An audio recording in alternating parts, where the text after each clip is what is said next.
Good morning, everybody. Good morning. Morning. Let's give it a few minutes. This is my favorite part, watching everybody come on. What up, Leon? All right. Good morning to you. Troy Mac Attack. Morning. Coming at you from, hey, you're at home, right? Is that what we're seeing? Yeah, it's my actual office. Your actual. Sweet. I'm not on the kitchen table anymore. Naomi's gone. All right. Arthur, Mary, Colin Wilson. Is it Christopher or Chris? What do you go by? Oh, it doesn't matter. My brother, I got a brother named Chris. He's born Christopher, but he doesn't want to be called that. And then some people try to call me Mark. I'm like, no, it's Marcus. I don't really care. Okay. We'll call you Chris. It's shorter. All right, Brenda, Christina, and Rick. Hey, so guys, while we're getting everybody on here, I'm pretty interested to see if, for those of you that have a live account, I know some of you are in trial, so you won't have access to a lot of the funnels. But who's gotten any sort of feedback, some of the other funnel templates out there? Because we have actually 32 of them. I counted, just to be confirming. We have 32 total ad funnel templates. And we want to know if you've been using them, because we're going to discuss them today. We're going to talk about all the different potential possibilities to leverage our ad templates. Lori, I'm using a good buyer template. Cool. Let us know which one it is. If you know, and I'd be curious to see if you are using it, and even any ad template, give us your stats. Get into your dashboard right now. Let us know, number one, the market you're in, the ad you're using, and maybe perhaps the performance. Because it's good to see everybody's performance right now. We can give you some direct feedback on that cost per lead, right? Cost per email. It's going to break down. We're just curious to see how everyone's using it, and that may allow us to kind of direct you, get you some feedback, and kind of direct you into a course of action and to actually improve on that. So if you do have those stats in front of you, hopefully you're monitoring them. That'd be a great opportunity to go into your dashboard right now and tell us what you're experiencing on the performance end. And what you could do as well is, you're probably going to have that. Hopefully you know where that is. Number one, it's on the light bulb. If you click on ads within the dashboard, it'll show you the ad performance in terms of a CPC, cost per lead, cost per email. It's going to be a little bit different, of course, for some of those other templates, because in some templates you don't have an address. And let us know how that's comparing to the last 7 days versus lifetime. That's kind of your homework right now, because this is a good idea to. You just want us to throw it out or raise our hand or what? Yeah, no, just throw it in the chat feature. Oh, the chat feature. I was ready to scream it out. You could scream it out, but I think it's kind of cool to see everybody, right? And we can kind of get a baseline or an average to see what everybody's using, and perhaps we can talk today. We're going to highlight some things. I'm going to let Logan, I'm going to put him on the spot today and let him lead this masterclass, because he's always been known as the guy to tweak the ads up a little bit. Hey, Logan. My best. Yeah, no. So realistically, I mean, this is one of those things that we can work with you guys to show you one-on-one as well, whatever you're looking to accomplish. When it comes to especially like the custom ads, everybody has their own little unique approach they're trying to offer. Obviously, there's probably a little bit more that we would need to go over one-on-one. Obviously, when it comes to setting up the automations, just keep in mind, anytime you do create a custom ad, you have to create all the automations that go with it, because what we've created for you guys already on the typical ads, we know the general timeline and what kind of messaging to send. But if you have a USP, something like we buy ugly homes for cash, or sell your home in 90 days, otherwise whatever, right? If you have anything like that and you want to advertise something like that, we can do that for you. However, once again, the emails and the text message automations need to be started from scratch, because we wouldn't have known what to offer your clients, but we can work with you to show you all that stuff. All right. Rick's given us his performance. That's killer. CPC 26 cents, cost per lead 92 cents, cost per email $4. Who wants that area? Where are you located, Rick? I'm in Knoxville, Tennessee. It's nice. And that's a pretty good market. What's the average price point out there? About 225. Yeah, that's a good performance for sure. So I've been getting a lot of seller leads with address only. I'm still trying to figure out how to work with those. it's a question a lot of people ask, and there's a lot of great feedback. Anybody have found a great address only kind of solution yet that's actually worked? I'm curious who's had any feedback from it. I answered one night. Okay. Are you getting good email addresses with those? Yes, the email addresses I've got have been good. Are you running HomeBot? No, I'm not. Okay.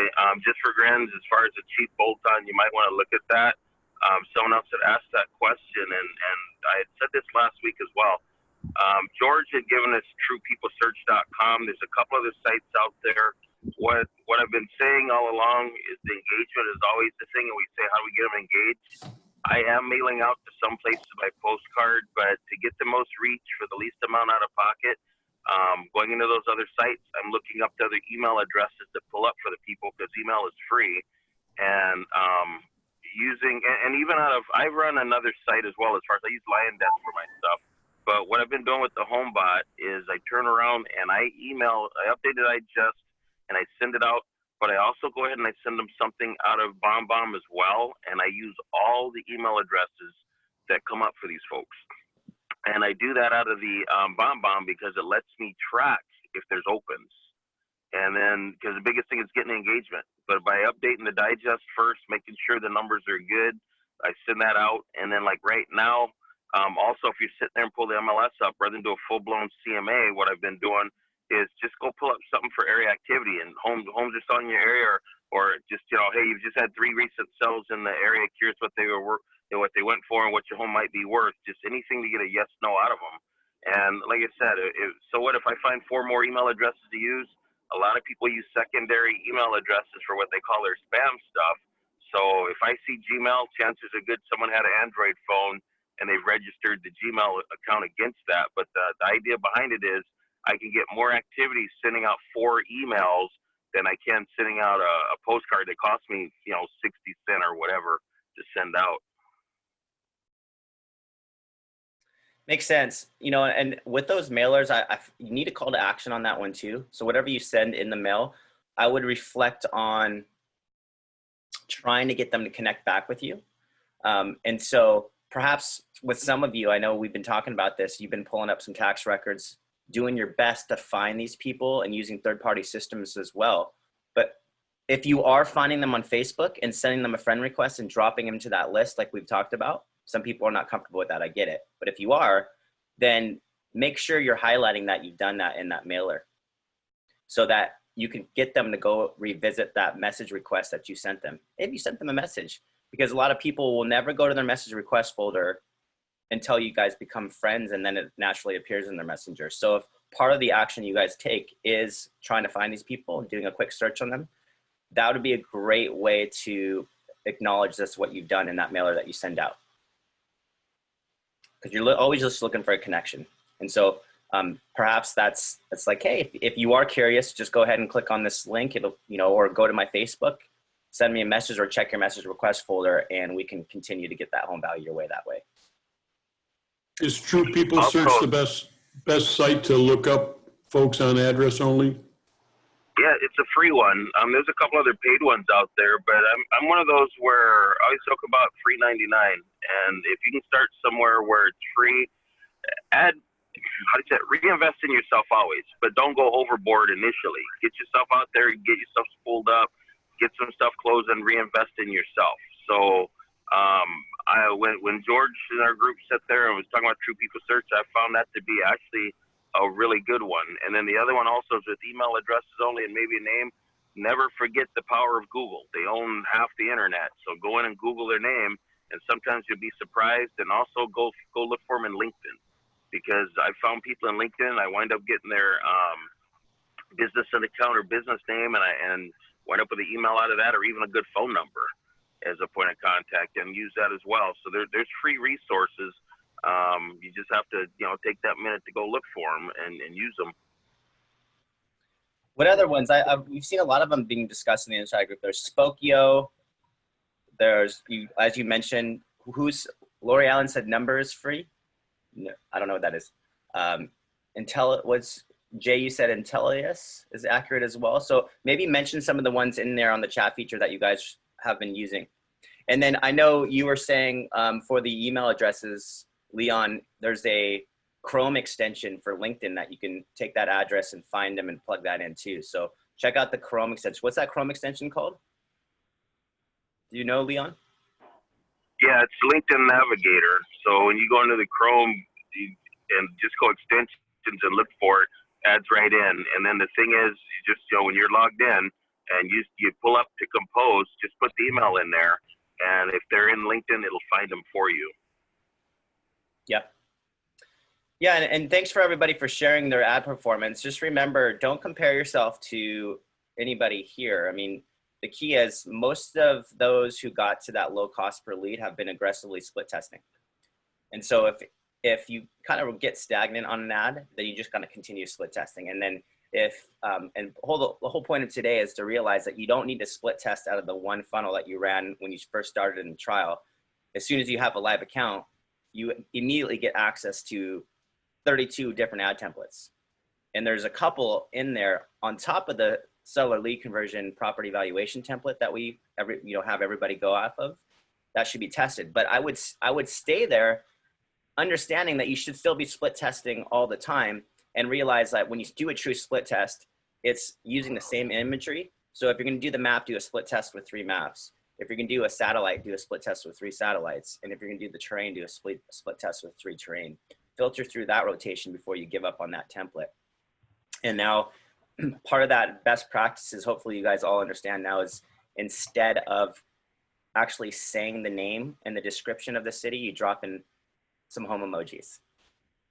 Okay, and then from Emojipedia.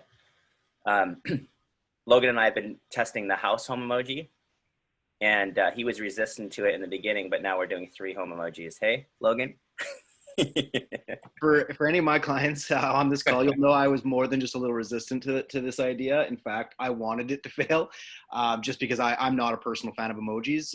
However, in marketing, as we all know, it doesn't matter what we like so much, it's what works. And as much as I was very resistant to the idea, I was also quick to adopt it because I saw it working, and it really does work. And once again, the idea is it's so important to understand the area you're marketing in. And if you are referencing a 2-mile radius, but targeting a 15-mile radius, what's that going to happen to your overall relevancy, right? Relevancy is going to drop. So you need to, instead of using verbiage that only supports such a small area, you need to use something that supports the entirety of the area. And those emojis, they just work. They're engaging, they're eye-catching.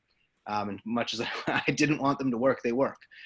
So absolutely, it's recommended that you do stuff like that.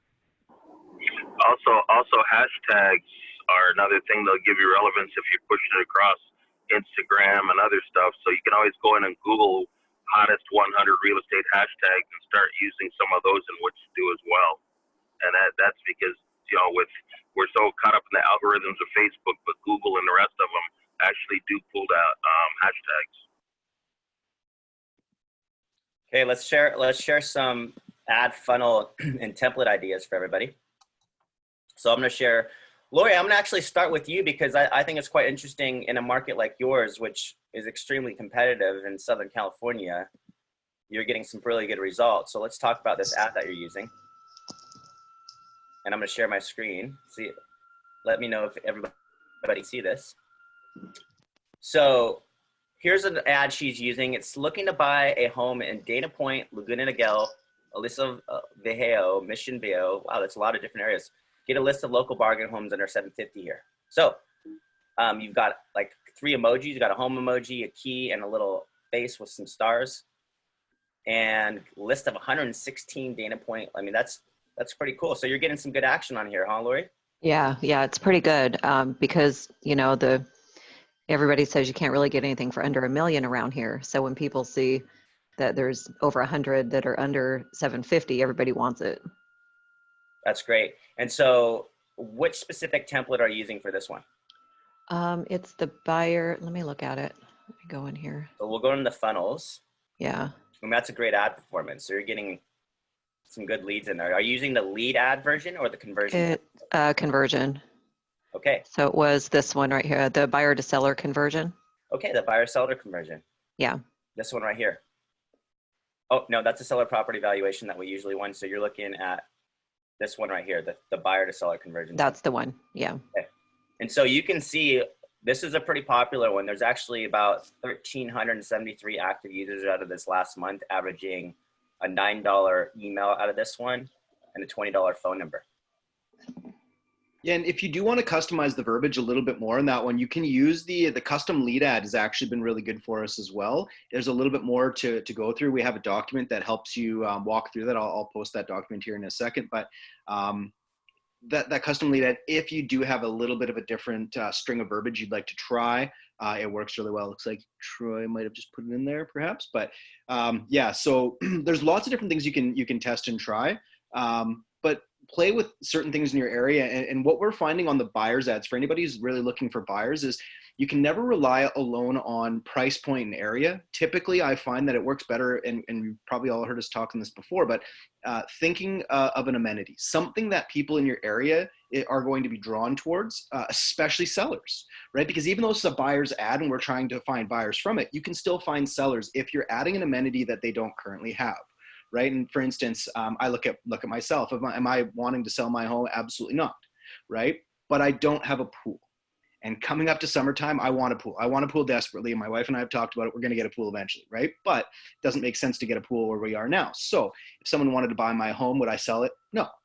Right. But if I could see a list of homes in my price point in my area that have a pool, I've gone from a homeowner not ready to sell to, okay, I'm intrigued. I want to see that list of homes because it has the amenity I'm looking for. So consider your area. If you're in outside of a major city, consider near transit, right? Because you're going to find a lot of people who are being priced out of that major city who are looking to be able to afford a property and then still be able to get to work, see their family, see friends, you know, and people like that. So consider amenities in your area and make sure when you're building these buyers ads that you are using an image that is obviously very reflective of the area. It doesn't, you know, if you're not in Florida, if you're somewhere here, let's say in Canada, don't use an image with palm trees, obviously.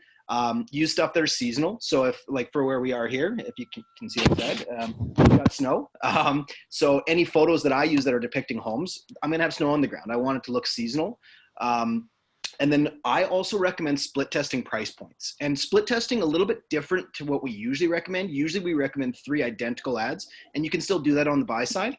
But what I'm finding works really well is if you're unsure a little bit of what that perfect price point may be, build 3 ads that go up either in, you know, $25, $50, or $100,000 increments, just so you can test and see what price point, what amenity, and kind of what image is attracting the different kind of buyers in your area. Figure out which one's taking off and lock that one in. Once again, kind of you can work with us directly, and we'll show you a little bit more on that. But those are some main points I want to make sure you guys know. That's another thing we highlight on the ad tweets class, and I know that one's not available till next week. But Steve mentioned he's going to open it up to 2 meetings a week, which is a great opportunity to work with Steve, the chief and founder of the company. And he's got some great insight into the performance side and custom designs as well. Gary's got a question? Yeah. What's that? Gary's got his hand up. Okay, go ahead and unmute yourself, Gary. If you can figure that out, or use the chat feature.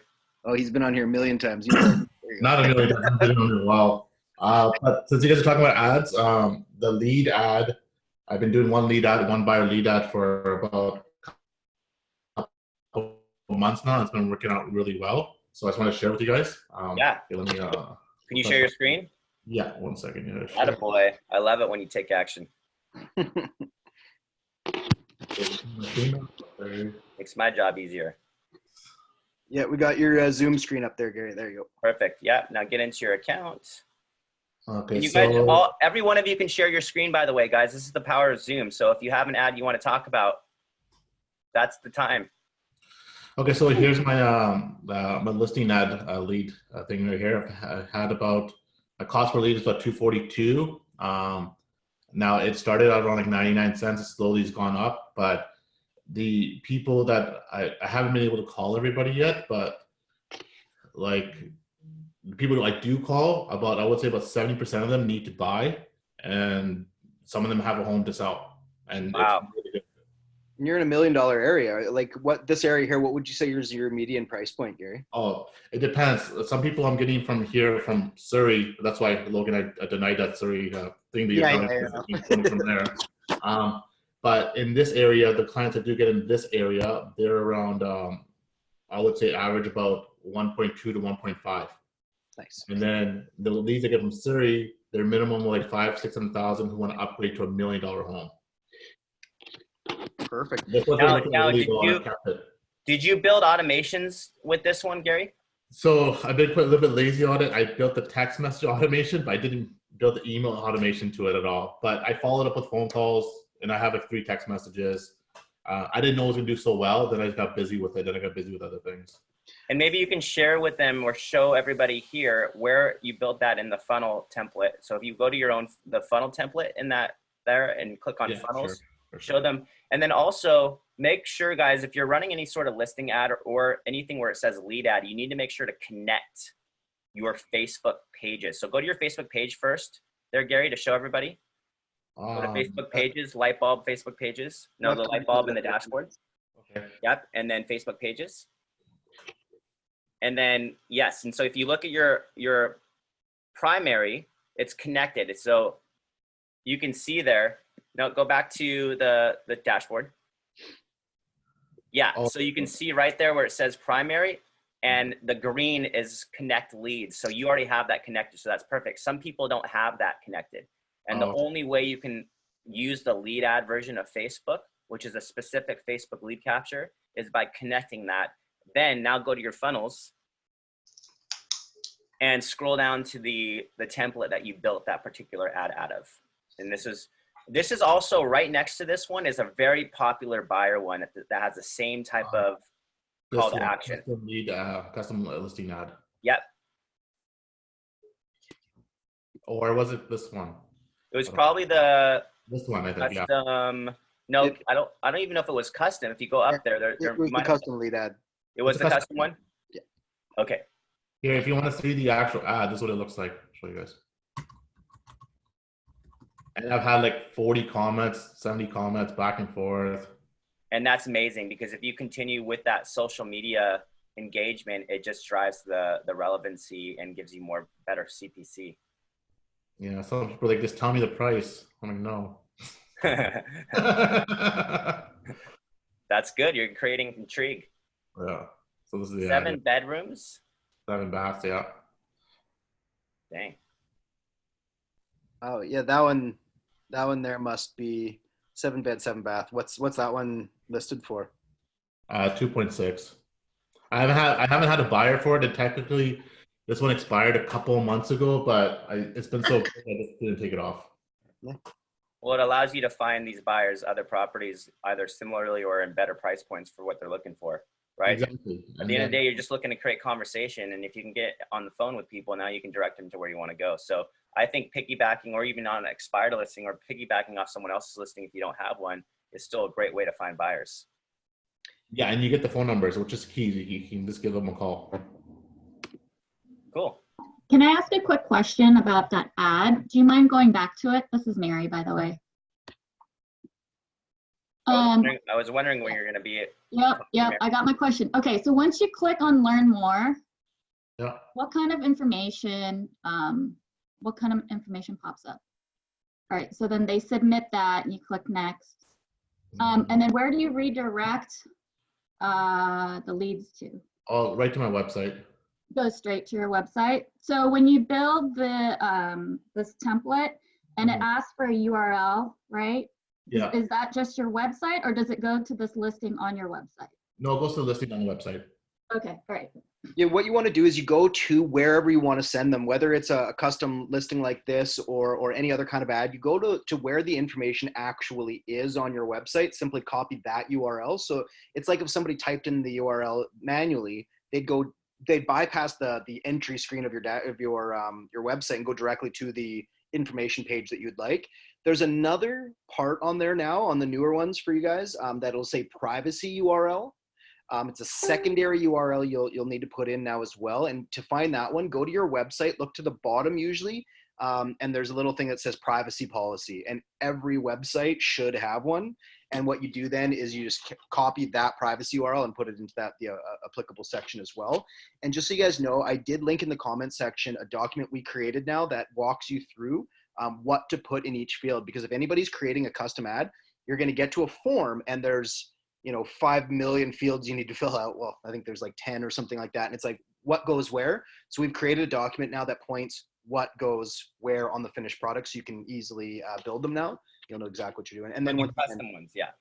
And then a quick question for these custom lead ads, like, has anybody built out, or have you guys built out, like, for the sellers, there's like a day 1, day 3, day 5, day 10 email campaign. Has anybody built that out for this, for the buyer side? That'd be nice to hook up to this, right?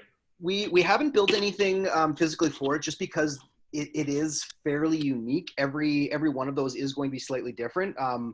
We could I could share my screen and quickly show you guys how to build automations onto it if you like, or once again, I don't mind working with you one-on-one and No, I know how to do it. I'm just curious to see if anybody's built us something. Share your screen anyways, Logan, just so you can go into some of these templates, because I think the custom one is a pretty advanced version that maybe will kind of not go so much over today. Show them the actual ones that are super easy. Sure. And one last thing, I just want to mention to everybody, when I do call these leads is I have my monthly market update. So when I am calling them, they're familiar with who I am. Like, awesome. Oh, Gary, how's it going? Oh. Just letting you know. It works. Okay. How do I unshare here?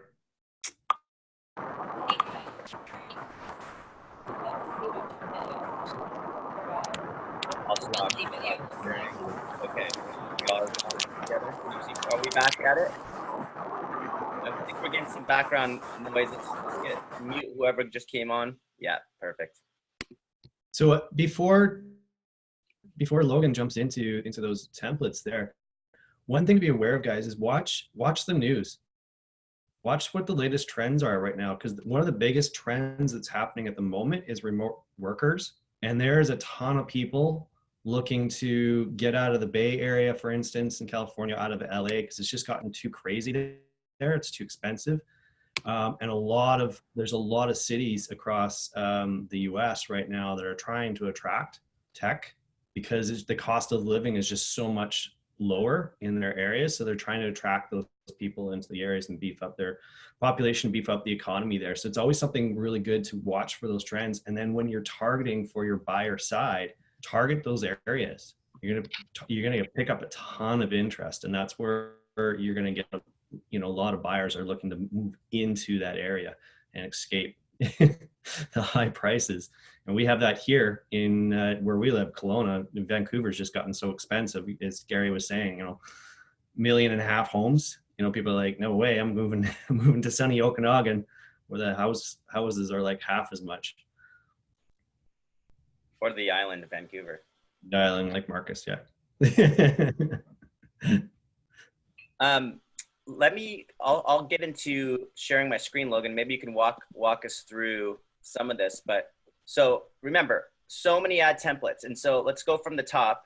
Most of you are very much aware of the seller property valuation conversion template. And the key is, because it's the most active users on this one, there's almost 10,000 people active that are producing this average of $2.27 addresses, $18 phone numbers, and $6 emails. So that's where you get kind of the benchmarks on here. But another one that a lot of people aren't testing that they should consider is the seller equity ad conversion. It's just a little bit different play on it. And I'm really pushing for, all of us have been pushing for is this the same type of ad, but with the Facebook lead capture, just as a split test. It would be very interesting. Well, you can do that if you until we template that, you will be able to get in, copy the ad copy from this one, create a custom ad, and put in that copy, knowing that this copy works. Well, Logan, we'll have you build a video with that one. Can do.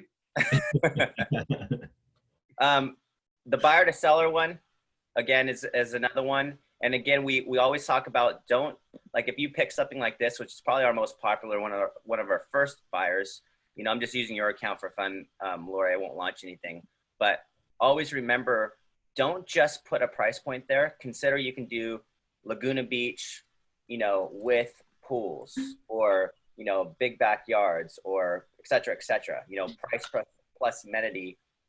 And, you know, a part of that too is just don't embellish the ad itself. So when you're going to go pick an ad, you either choose one yourself or find an architectural style that really resonates with that audience, that is accurate to that price point and amenity as well. So don't ever embellish the actual picture there. And don't use round numbers either. It's the same kind of thing with emojis. A lot of us having OCD don't like $4.99, $3.99, but it works way better. It's obviously quite an old marketing gimmick. You guys are all very well aware of it. It does look better though. Honestly, $3.99 as opposed to $400 seems considerably cheaper as soon as you put that 3 in it. We all do it when we list properties, right? You very rarely am I going to list a property at $400. I'm gonna list it at $3.99.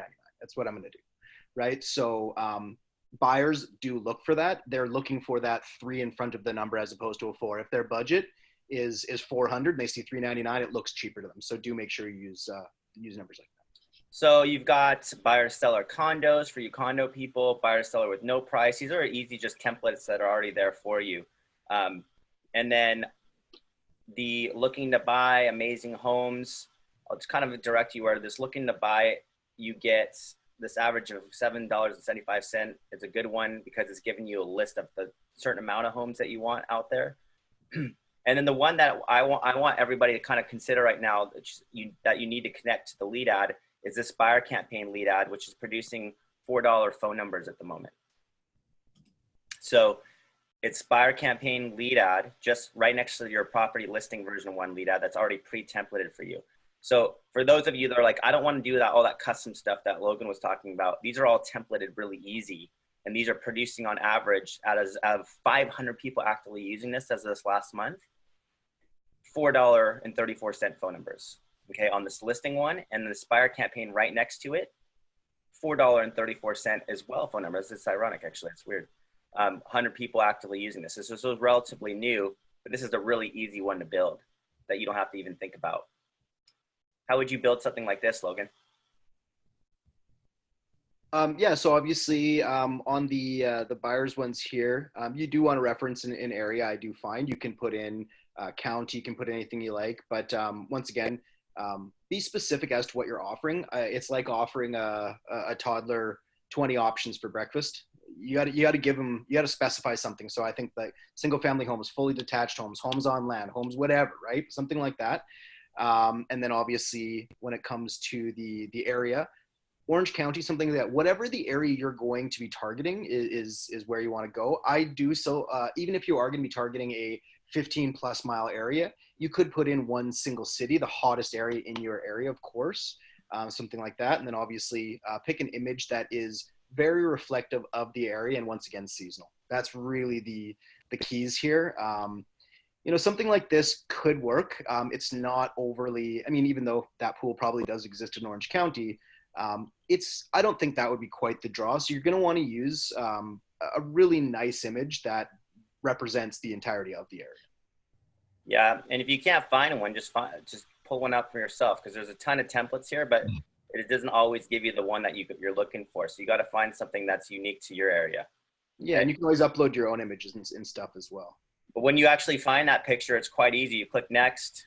So what would you put up in this follow-up URL there? So on that one there, it depends on a number of factors. If you have a good search tool on your website, that's probably where you'd want to direct them to. You want to send them to an easy place for them to continue their search. Could you send them to your messenger link? You could, yeah. I mean, if that's your goal is to just bypass everything and get right into a conversation, you can put anything that you want here. You could put your Facebook page, you could put your company website, your messenger link, so that they show up right there. So anything that you'd wish there. And in this case, StreetText.com, we can get them to exactly where we want them to go. And then dropping a pin. What's generally the rule of thumb when you're targeting buyers? Sellers is a little easier because we know what that area is going to be.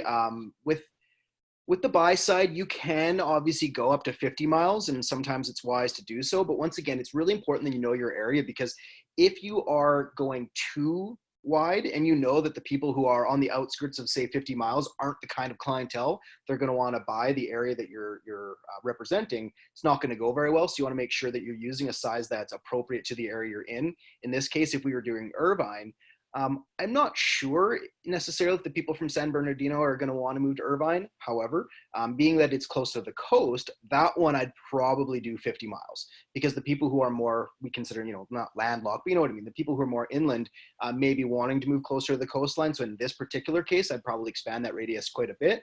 In most situations, though, I'd say 30 miles is appropriate. And then the obvious, it would be clicking next and just launching. And in this case, lead ad terms not accepted. So what happens when you get something like this? So if you haven't connected and accepted kind of all the additional terms, you just follow those links. We put them here for a reason. Click lead ad terms. It's going to bring you to the right section. You accept the privacy policy on that. Obviously, then you go into do the what we showed earlier on Gary's account, Facebook pages, and then connect leads next to the page that you're going to make your primary. And then you'll be able to launch these ads, no problem. If you do run into these issues, support at StreetText.com. We'll easily be able to run you through them. And just remember too, now when you guys launch ads, it doesn't automatically go on.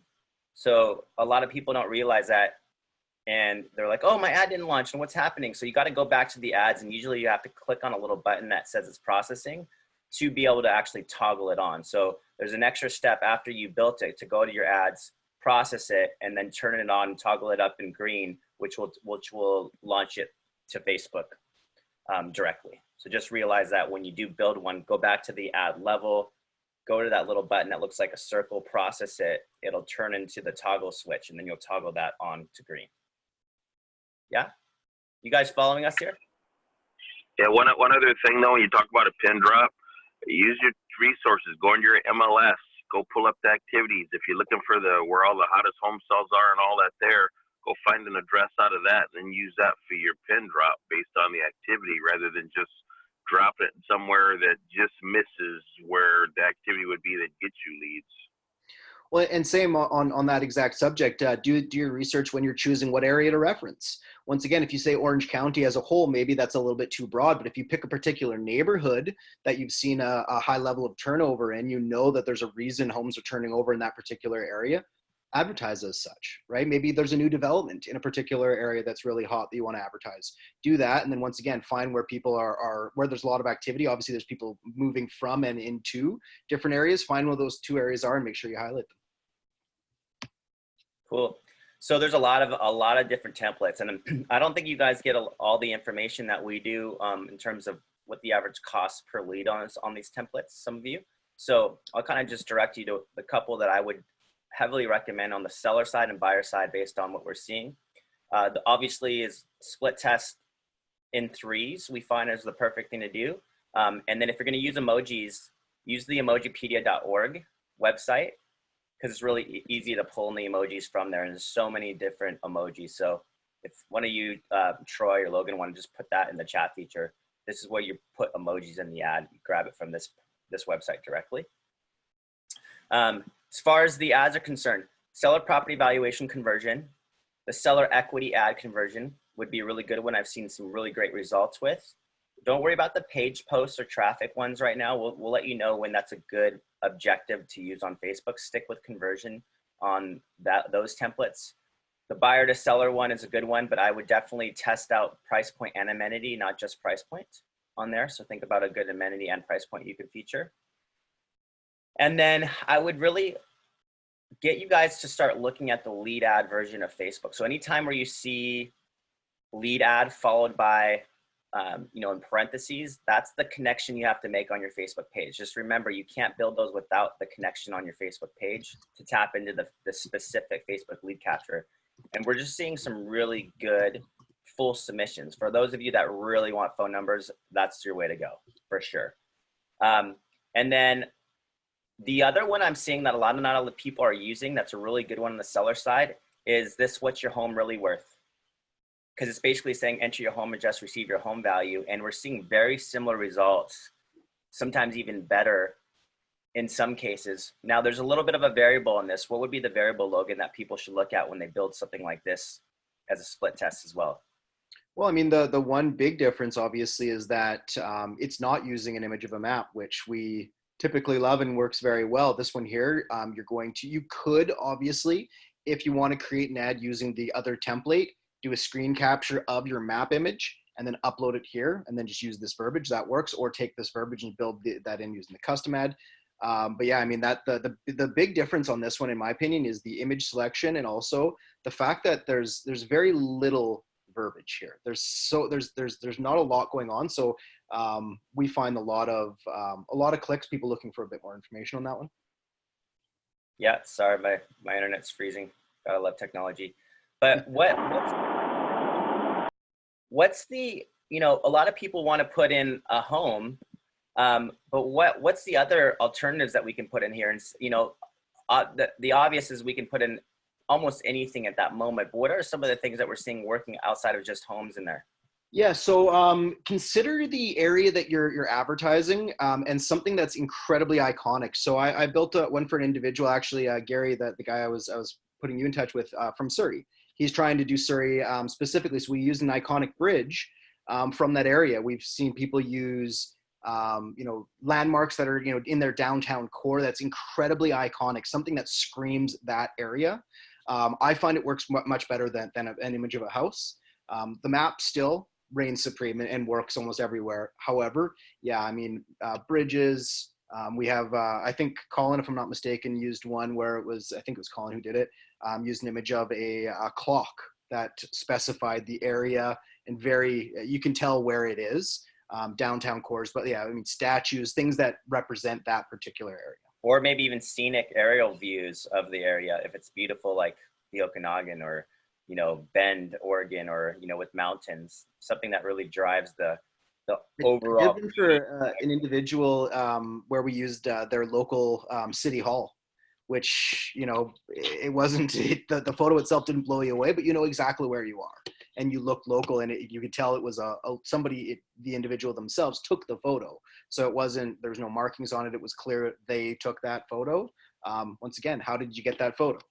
It's really easy. Once you figure out that photo, you just click next, drop the pin, and launch. I mean, it's actually easier than any of the other templates. But would you split test that the same way in a series of 3 tests? Absolutely. I think any ads that you run, once again, you're still testing to find the best audience. So the series of 3 split tests is always the best way to go, in my opinion. And you can test it a bunch of different ways, but yeah, I mean, try unique imagery to your area and just see what that does. Cool. We have a really cool dog park over here, and I have a drone video image of it, and it has like the big paws and the big bone, and it's just super cool to look at. So if I did that, should I see what your 89015 home is really worth, because that's the zip code, or no? I still don't love specifying zip codes on that, to be honest with you. You can certainly test it and try it, but I would probably do that as a series of tests where you try one with your zip code, the other one still refer to the city name. Henderson, or even neighborhood. If that particular dog park's in one particular neighborhood, reference the neighborhood and see if that works, being a little bit more hyper local. Most likely the people of, you know, outside of Henderson or whatever, they probably don't know of that dog park, most likely. So you really are speaking to a very select crowd with that, but the people who live around there are going to see that, recognize it instantly and go, that is so cool. Right? I've never seen an ad like this. That's so cool. And that's what we're trying to do, is be different, be unique, be engaging, have somebody see something and say, I've never seen that before. Right? Because that map image, they've seen it before. And that's why that one works, is because I've seen this 100 times. It's safe. It's comfortable. I like it. Okay. Well, this is Craig's ad there we go.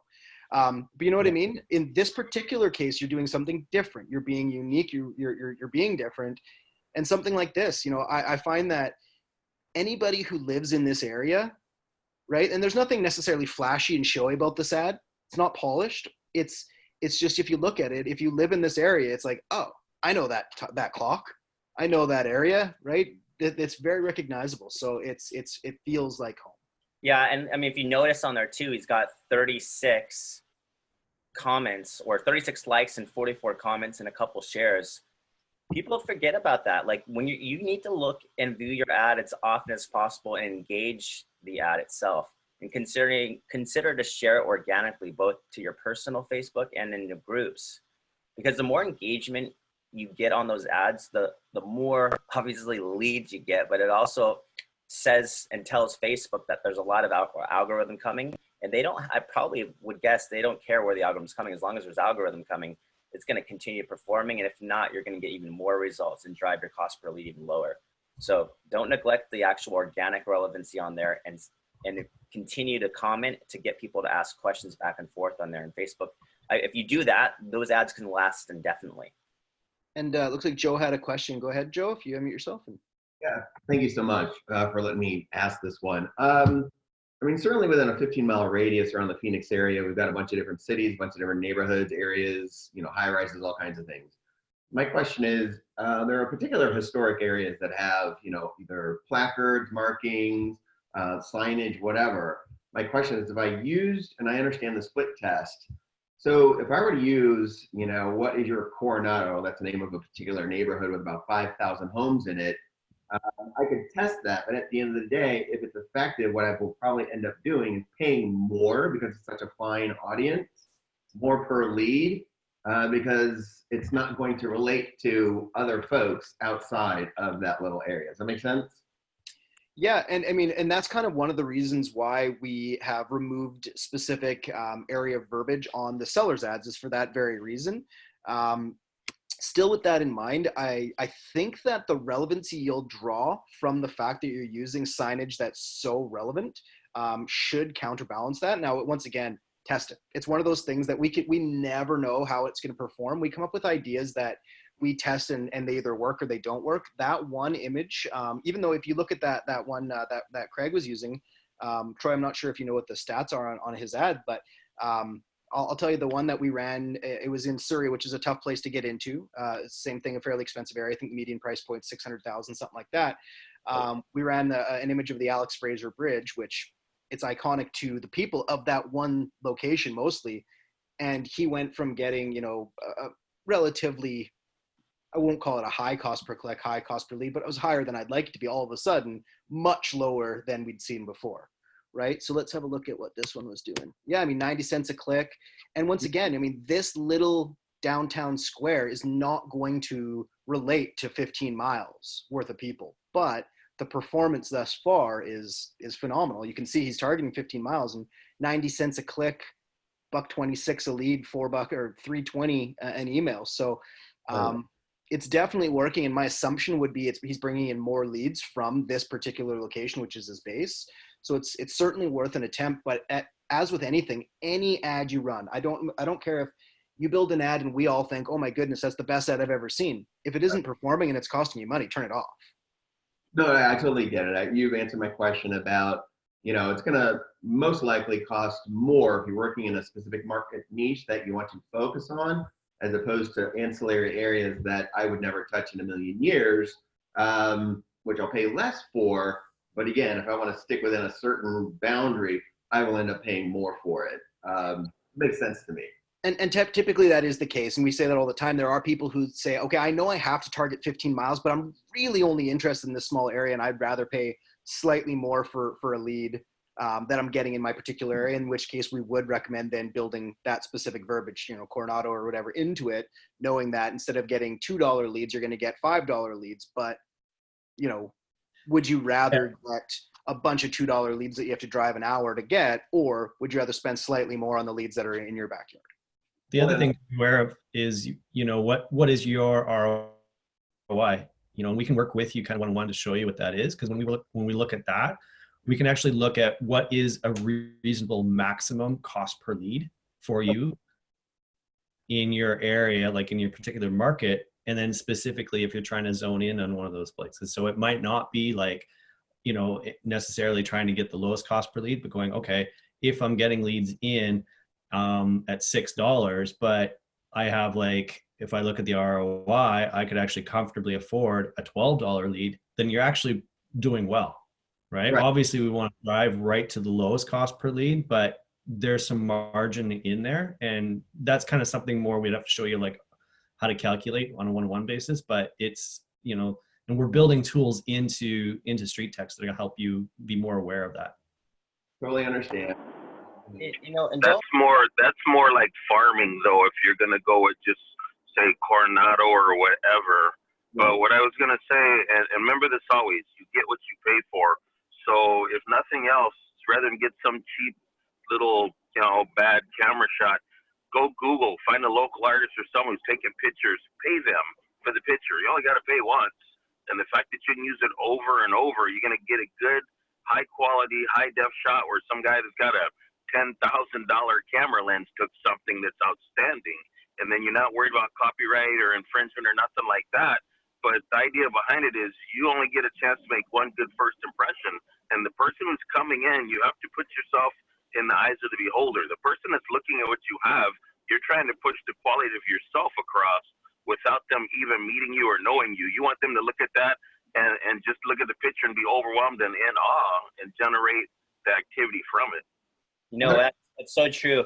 And don't neglect, that's just the beginning, the ad click-through into the automations that you build behind it, right? Because when they go visit their inbox or they get that first text message, that's you. So, Right.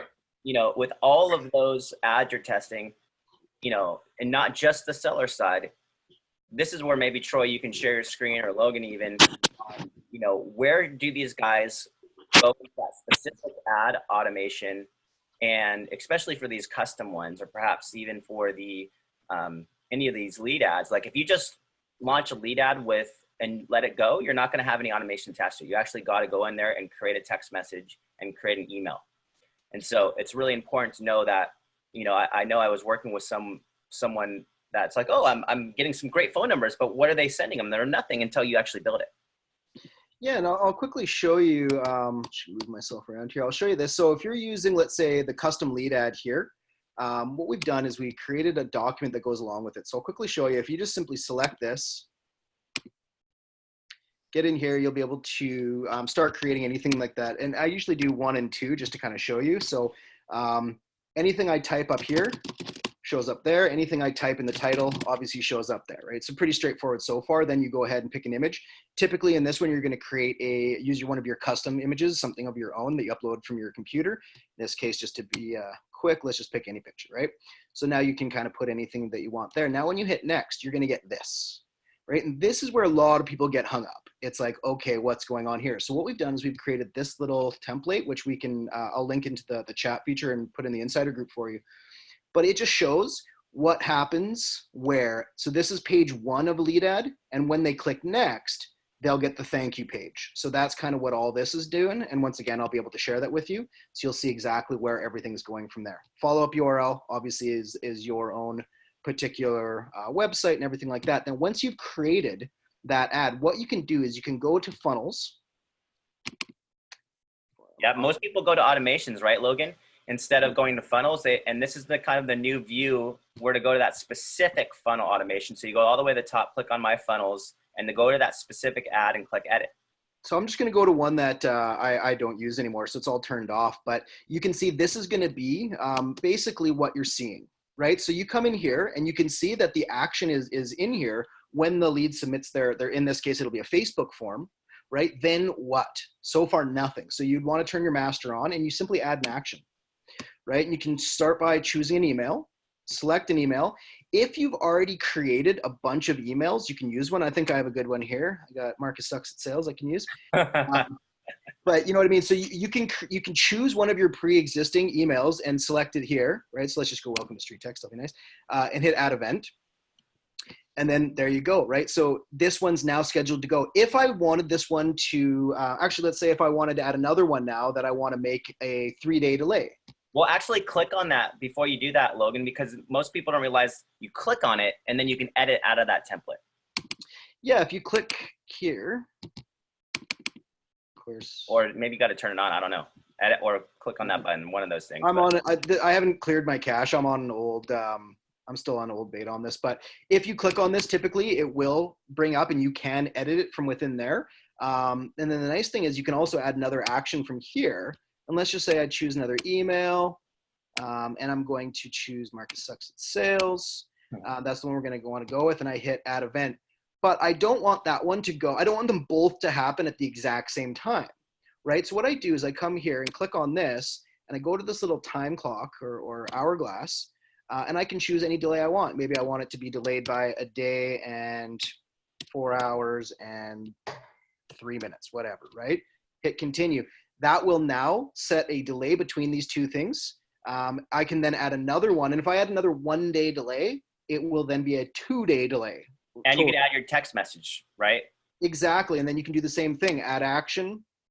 I'm going to choose a text message to go. I'm going to hit select. I can just add the event now. And then when I get down here, I can type anything I want into there, finish editing, turn it on. You're good to go. Now, if you don't see the email that you're trying to select, if you want to create a new email that you're going to build into this, what you would then do is come over here, light bulb, hit emails. You'll get in at the very top right of your screen once this finally loads. I'm on like internet 600. I have no idea why it takes so long. Seriously, I have the fastest internet we could possibly get. You come here and hit new email. And then from here, you name it anything that you want. So you can say, you know, number 3 email, whatever, something so that you remember which one it is. You don't need a template yet. Subject line, obviously, create it in any way that you want. From email, put in your email address, from name, obviously your name, create email. That email will then be selectable from within that automation screen. That's awesome. Pretty straightforward. Ask a quick question with regards to like the initial email that goes out. Are you able to insert a video in here, or is this just text only? So if you're into an email, yes, as long as you're using something like BombBomb or Dub. There may be other companies out there that are starting to emerge, but we know of BombBomb and Dub that work very well. But you can take any video and then just go to, if you're using BombBomb, for instance, you can use the BombBomb Chrome extension. Click all videos. You've already recorded your video. Let me start there. You go to BombBomb, you create the video that you know you want in which area, right? Then you click on the BombBomb Chrome extension, choose that video, copy it, and simply paste it into the email. Is there a way you guys can create a video for that for people that don't know how to do that? Yeah. It's our StreetText Academy course. We already have one in there, It's in but there? Okay. I can quickly show you if you like as well. Like if we just go to emails, even if I just start here, for instance. Mary, you have that course. Okay, I just haven't watched it. There's a lot of courses. I was like, where do I start? Yeah, so if you come into any of these emails, I'll just go to the welcome one, for instance, and edit it. I then bring up my BombBomb Chrome extension. Of course, I've got stuff all over the place here. I've already got a video in there, as you can see. But what we'll do is I'll simply come here and delete it. And give it a sec here. Use my Chrome extension. It's going to load all the videos I've ever created. If I hit all videos, you simply look through here, pick the video that you want, you've already created, hit copy, find in the email where you'd like it to go, paste it in. Obviously, I do more. Yeah, the best practice on inserting a video is always surround it with text. You want to have, you know, received your Facebook home valuation request and I'm on it, right? Whatever the text is on the top of the video, and then a call to action below the video. You never want I like the name at the top as well, exactly. So on all of the emails that are already created in your funnel, they all start with hi, customer name or contact name. Put yourself below that. I usually give one space below that, have your video, and then exactly finish that off with whatever copy you're going to run. All right, cool, thanks. And then when you send out that initial email and you have the BombBomb video, you can see whether or not they opened it. Yes, okay, cool. Yep, exactly. Awesome. Well, that's a lot to take in. So we're gonna have this recorded, uploaded to YouTube and to our StreetText Academy course. Anyone have some last minute questions? Anything we can answer before I know we're getting to the top of the hour here. No, one thing I was gonna throw this in there for the custom lead ads.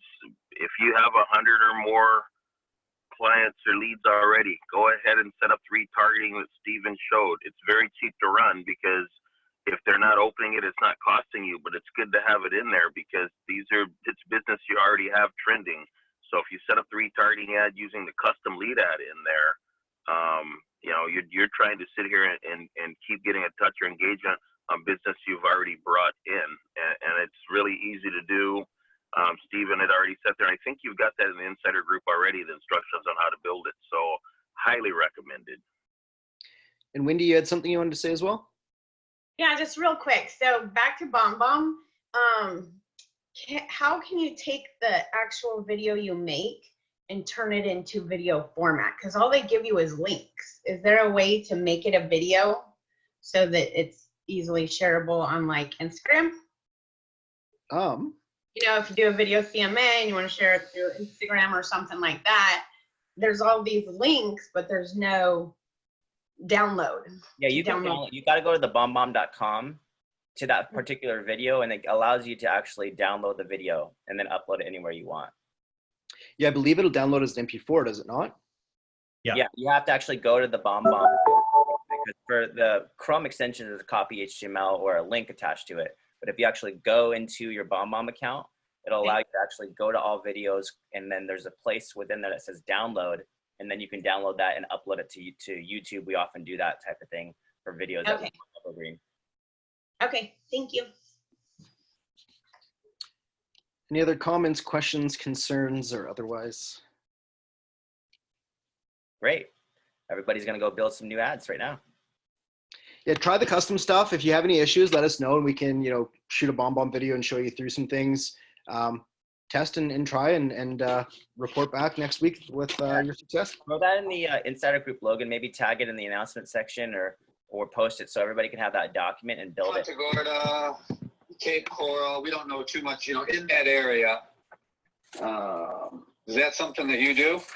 Are you talking to purchase a home or a rental? Oh, I don't think he meant to. Yeah, I was gonna say Cape Coral. We can definitely help you there. Yeah, no. But yeah, no. Anything else anybody needs, let us know. Otherwise, yeah, we'll let y'all go for the day, and hopefully see y'all back here next week. Bye.